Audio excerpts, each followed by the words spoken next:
kalau sampai perang besar. Tetapi kalau tidak ada orang perang besar, maka Israel akan menggunakan Al-Aqsa sebagai jaminan perdamaian dunia. Jadi goblok ini pemerintah Indonesia, tolol. Ya bilang ini Al-Aqsa mau disingkirkan, mau dibom, mau di ini. Aduh, dari tahun dulu sampai hari ini, besok Al-Aqsa tak jamin 5 tahun lagi masih ada Al-Aqsa, saudara. Kecuali Arabnya tiba-tiba mau perang besar sama Israel, nantangin perang, ya pasti dihancurkan sekalian, saudara. Ya kan? The winner takes all kan? Jadi begitu, saudara ya. Jadi tidak mungkin, saudara, cerita Israel mau menghancurkan Al-Aqsa itu adalah bualan bangsatnya partai politik yang politikus busuk yang ingin meraih suara Islam, saudara.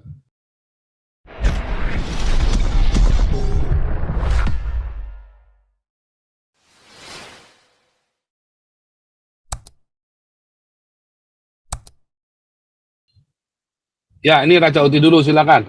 Minta saya sambil ini ya. Raja Uti, silakan. Akuma. Oke, shalom Pastor. Nah, dari tadi pagi kebetulan saya hari ini agak sedikit santai, jadi bisa lihat berita-berita luar, Pak. Bukan berita dari dalam negeri. Di malam saya lihat Bu Monik diundang ke TV OON, tapi nggak dikasih kesempatan bicara, Pak Paul. Makanya mengherankan sekali gitu. Kalau begitu ngapain diundang? Ya lain kali Bu Monik nggak usah ke situ kalau nggak bisa bicara gitu. Ini orang itu mau didoktrin kebenaran versinya mereka aja. Terus kemudian yang kedua, ini ada bebasan sandera yang 260 orang ini. Apakah ini sandera yang kemarin yang ada orang tua dan ibu-ibu atau nenek-nenek yang dibawa wanita-wanita yang mereka tawan dan mereka perkosa itu ini sampai sekarang saya belum dapat informasinya, Pak. Sebagian, Pak. Itu belum semuanya. Sandaranya kan main banyak. Banyak ya. Ya. Sebagian, Pak. Yang diperkosa udah mati baru dikeprok, Pak. Iya, Pak. Itu. Jadi saya lihat tadi ada beberapa potongan video Sayeret Matkal itu ketika mereka masuk. Ini sebetulnya di wilayah yang kemarin diserbu Hamas itu kan sekitar 1.500 orang pasukan Hamas ini masuk. Kemudian Israel menutup itu gerbang yang mereka buka. Nah, kemudian melakukan perang terhadap yang 1.500 ini dan kelihatannya udah mati semua, Pak Paul gitu. Habis semua. Termasuk yang mungkin pembebasan sandera yang terakhir ini di bekas-bekas militer Israel yang sempat mereka ambil alih gitu, Pak Paul. Terus yang kedua mengenai perintah untuk mengosongkan Gaza bagian utara, ya pertimbangannya ada banyak hal, Pak. Selama ini kan Hamas ini kan organisasi teroris gitu ya. Jadi mereka menggunakan rakyat sipil itu sebagai tameng gitu ya. Nah, sekarang strateginya Israel itu sudah berubah. Jadi setiap dia mau melakukan penyerangan itu dia langsung menyebarkan pamflet supaya menyingkir dari wilayah itu. Artinya kalau dia tidak menyingkir dari wilayah itu kemudian dia orang sipil, ya berarti dia kombatan, Pak Paul, dan berhak untuk diperangi gitu kan, itu istilahnya kan seperti itu. Betul. Ya, berarti dia kombatan. Termasuk juga kalau kita lihat hukum perang di Konvensi Jenewa, memang rumah sakit, rumah ibadah, ya, sekolah dan tempat-tempat seperti ini ya yang buat kepentingan sipil itu tidak boleh dimasuki pasukan, Pak. Itu ada hukumnya. Tetapi begitu di situ tempat itu dipakai buat menyembunyikan senjata, menyembunyikan roket misalnya, atau jadi tempat persembunyian kaum teroris gitu, itu juga berhak diperangi, Pak Paul gitu, karena udah dianggap sebagai kombatan gitu, bukan lagi non kombatan. Jadi mereka ini berpikir, ya otaknya mereka kan selalu begitu, Pak Paul, karena menganggap wah nggak akan mungkin mereka berani ngebom tempat ibadah atau mengebom rumah sakit. Siapa bilang tidak kalau dia sudah merupakan kombatan? Bisa saja, Pak Paul, untuk dibom gitu. Itu sah untuk terang gitu. Setahu saya aplikasinya di lapangan kalau untuk hukum Konvensi Jenewa seperti itu. Jadi satu hal yang saya lihat terakhir ini, Gaza ini kan dibagi dua, Pak. Satu di permukaan, satunya lagi yang di bawah tanah, Pak Paul. Jadi mereka sudah membangun terowongan. Yang di lorong tikusnya itu ya, selokan-selokannya itu. Iya, mereka bangun terowongan-terowongan seperti di Vietnam itu, Pak. Ya. Kayak di Cuci itu, lorong-lorong yang di Vietnam itu. Mereka bangun sistem jaringan bawah tanah. Nah, kemudian Israel saya lihat akhir-akhir ini kan sudah lebih banyak menggunakan dia mungkin bukan bom yang berdaya ledak terlalu tinggi, tetapi bom yang bisa menembus bawah tanah dengan ada semacam alatnya gitu, kayak bornya gitu, Pak. Jadi dia akan meledak di bawah gitu. Nah, untuk meminimalkan korban dari tentara Israel, mereka kelihatannya akan melakukan pemboman terhadap lorong-lorong ini, Pak, gitu. Tapi dengan cara ya mereka bom dari atas. Kalaupun orang Hamasnya itu bersembunyi di bawah, mereka nggak akan bisa keluar, Pak. Udah tertimbun duluan, Pak Paul, gitu. Tertimbun lorong yang rusak. Tertimbun lorongnya, betul. Tertimbun lorongnya. Dengan sendirinya kan korban di pihak tentara Israel juga tidak terlalu, di IDF juga tidak terlalu banyak. Nggak seperti yang operasi sebelum Protective Edge, ada satu operasi itu, Pak Paul. Itu cukup banyak korban, karena waktu itu belum diantisipasi mengenai jaringan terowongan ini. Nah, ini nanti kelihatannya nanti permainan ini nanti akan di bawah tanah, Pak. Nah, akan banyak nanti pertempuran ini, di mana orang-orang di bawah tanah itu kalau sudah jalannya tertutup nggak bisa keluar, Pak Paul, gitu. Either dia meledak di bawah atau kehabisan oksigen. Nah, itu dari sisi militernya. Nah, kenapa yang disuruh mengungsi itu penduduk yang di utara? Karena dari utara itulah sering serangan roket itu menuju Yerusalem dan menuju ke Haifa, kalau memang rudalnya sampai, Pak, lebih dekat kan gitu kan, daripada yang ke dekat perbatasan Mesir di selatan. Kira-kira seperti itu, Pak Paul. Jadi ini perang ini kelihatannya, saya berpikir Israel ini serius dan memang harus serius, Pak Paul, gitu. Kalau nggak serius ini akan berulang terus ya, secara ekonomi ya. Anggaran dia nanti kalau setiap kambuh diobatin tapi nggak tuntas, ini akan jadi masalah terus sampai ke depannya. Ya kalau memang mau menghancurkan Hamas ya sekaranglah waktunya, Pak Paul. Kebetulan memang secara diplomasi juga negara-negara seluruh dunia sudah melihat kebiadaban Hamas teroris ini kan gitu. Sudah melihat bagaimana video yang kita lihat kepala bayi yang dipotong itu, Pak Paul, gitu. Jadi kritik terhadap operasi militer Israel saya lihat juga dari berita-berita yang ada tidak terlalu banyak, tidak seperti yang dulu-dulu, Pak Paul, gitu. Karena modusnya Hamas ini dengan menggunakan rakyat sipil sebagai tameng ini sudah mulai dibaca oleh dunia. Gitu kira-kira, Pak Paul. Silakan dilanjut. Ya, nanti habis ini ada guru Pancasila kita nih, Pak Toping nih.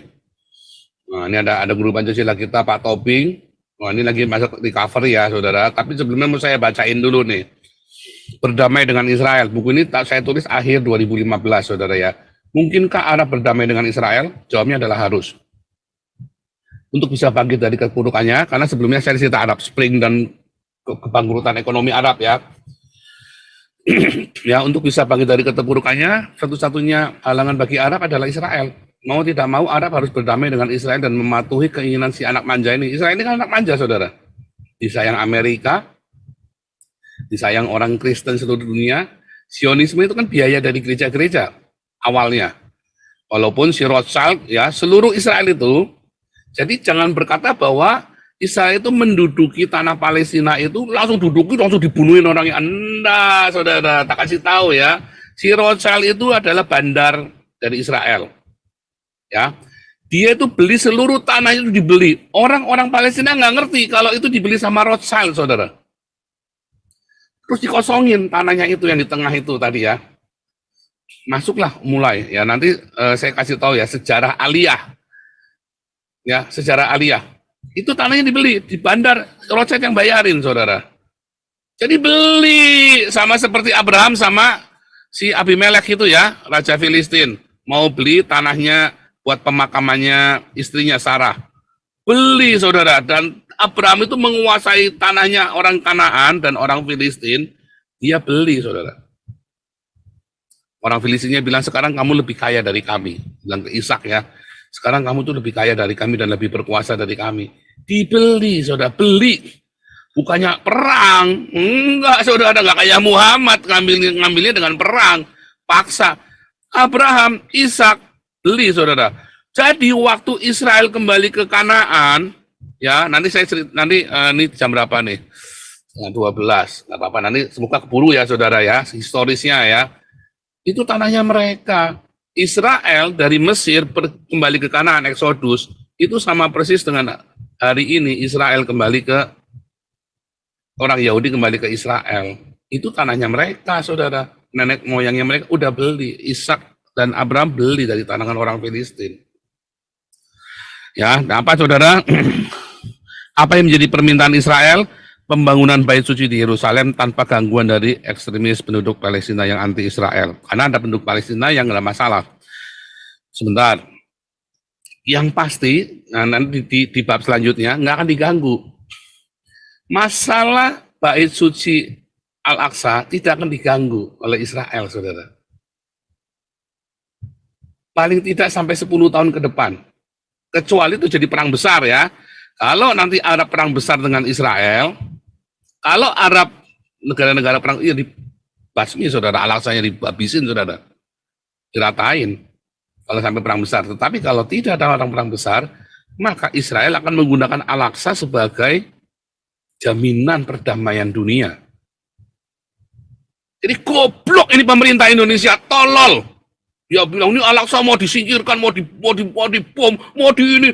Aduh, dari tahun dulu sampai hari ini, besok Al-Aqsa tak jamin 5 tahun lagi masih ada Al-Aqsa, saudara. Kecuali Arabnya tiba-tiba mau perang besar sama Israel, nantangin perang, ya pasti dihancurkan sekalian, saudara. Ya kan? The winner takes all kan? The winner takes all, saudara. Kamu kalah ya diambil. Selesai. Tapi Masjidil Al-Aqsa ini akan digunakan sebagai jaminan perdamaian internasional. Bahkan nanti akan ada perdamaian Indonesia dengan Israel, saudara. Lihat, jangan nggak percaya omongan saya. Saya ini sudah di Haifa, saya sudah lobby terus dengan Knesset, saudara ya. Saya lobby Knesset, saudara ya. Serius, saudara ya. Saya nggak bohong, saudara ya. Saya kan di Haifa. Profesor-profesor saya ini anggota Knesset. Ketika saya bilang saya mengundang Ibu Kon itu saya beneran ya. Nanti saya tunjukkan WhatsApp saya ya, ke profesor saya ya. Itu beneran, saudara ya. Dan profesor saya sudah bilang, udah minta emailnya Ibu Koni, saudara ya. Beneran ya. Serius, saya main-main, saudara. Nah, lihat ya. Jadi, ya, nanti akan menjadi masalah adalah hak penguasa. Nanti perang dunia ketiga ini gara-gara nanti mulai nih Gunung Sinai, karena Gunung Sinai ini adalah legitimasinya Israel, saudara. Gunung Sinai yang ada di wilayahnya Arab ini, ya, di tanah Midian. Jadi Sinai itu, ya kalau Anda melihat,